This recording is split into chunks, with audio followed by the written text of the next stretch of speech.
Hello guys, in this video I am going to show you how to turn off secure boot on Windows 11 in your ASUS BIOS setting. So first you need to completely shut down your ASUS laptop. Then after, press the F2 key and hold it. Then press the power button to turn it on.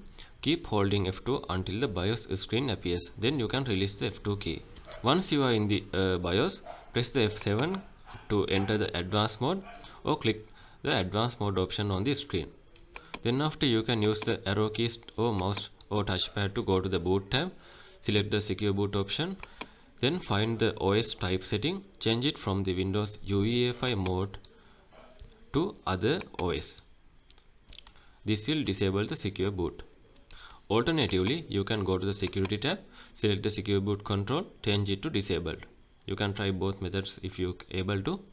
In some BIOS version, you may need to clear secure boot keys to fully disable secure boot.